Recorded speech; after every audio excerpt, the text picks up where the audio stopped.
మనిషి కంటే ముందు అంతరిక్షంలోకి వెళ్లిన ప్రాణిగా లైకా అనే కుక్క రికార్డులోకి ఎక్కింది. ఆ ప్రయోగాన్ని రష్యా చేపట్టింది. ఇప్పుడు చంద్రుడిపైకి కుక్కల్ని పంపించడానికి చైనా ప్రయోగాలు చేస్తోంది.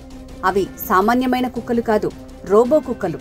ఇటీవల ఐపీఎల్లో చంపక్ అనే రోబో కుక్క గ్రౌండ్లో షికారు చేయటం చూశాం. అలాంటి రోబోలను చంద్రుడిపైకి పంపించే ప్రయత్నంలో ఉంది.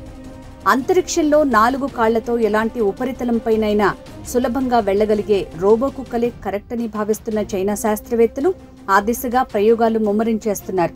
అందులో భాగంగా రోబో కుక్కలకు ముందస్తు శిక్షణ ఇవ్వటం మొదలుపెట్టారు. చైనాలోని పెకింగ్ యూనివర్సిటీ సైంటిస్టులు ఈ ప్రయోగం చేపట్టారు. చంద్రుని ఉపరితలంపై డేటాను సేకరించడానికి ప్రత్యేకంగా 2 రోబోటిక్ డాగ్స్ ని రూపొందించినట్టు తెలిపారు. చంద్రుడిపై ఉండే ప్రత్యేక వాతావరణంలాగే ఉన్న వాతావరణ పరిస్థితుల్లో వాటికి ట్రైనింగ్ ఇస్తున్నారు. చైనాలో ఉత్తర హీలాంగ్జియాంగ్ ప్రావిన్స్లోని జింగో సరస్సు సమీపంలో లావా గుహ వద్ద సరిగ్గా అలాంటి వాతావరణ పరిస్థితులే ఉంటాయి. ఆ గుహ చల్లగా చీకటిగా ఉంటుంది. అందుకే ఇక్కడికి ఆ రోబో కుక్కల్ని తీసుకొచ్చి తర్ఫీదునిస్తున్నారు. ఆ వీడియోలు ఇప్పుడు సోషల్ మీడియాలో వైరల్ అవుతున్నాయి. చంద్రుని ఉపరితలంపై అంగారక గ్రహంపై కూడా లావా ట్యూబ్స్ గా పిలిచే భూగర్భ సొరంగాలున్నాయి. ఇవి కాస్మిక్ కిరణాల నుంచి సహజ రక్షణ కల్పిస్తాయి. చైనాలోని జింగ్బో సరస్సులోని సొరంగాలు కూడా సరిగ్గా అలాగే ఉంటాయి. అందుకే జింగ్బో సరస్సు వద్ద చైనా ప్రయోగాలు చేపట్టింది.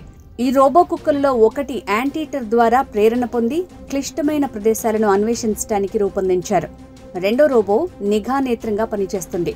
కఠినమైన భూభాగాలను దాటడానికి దీన్ని రూపొందించారు. జింగ్బో సరస్సు వద్ద ఈ రోబోటిక్ డాగ్స్ ని విడిచిపెట్టగా అవి సొంతంగా సమర్థంగా నావిగేట్ చేశాయి. అందుబాటులో ఉన్న ప్రాదేశిక డేటాను సేకరించగలిగాయి. అవి ఖచ్చితమైన 3D నమూనాలను సృష్టించాయి. 2030లోగా చంద్రునిపైకి రోబో వ్యోమగాముల్ని చైనా పంపించాలని చూస్తోంది. 2035 నాటికి రష్యాతో పాటు ఇతర భాగస్వామ్య దేశాల సహకారంతో అంతర్జాతీయ చంద్ర పరిశోధనా కేంద్రాన్ని ఏర్పాటు చేయాలని భావిస్తోంది. అందులో భాగంగా ఈ పరిశోధనలు మొదలుపెట్టింది.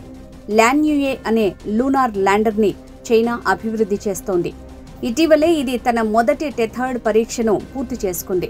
2 వ్యోమగాముల్ని చంద్రుడిపైకి తీసుకువెళ్లి తిరిగి భూమిపైకి తీసుకురావటమే ల్యాన్యుయే లక్ష్యం.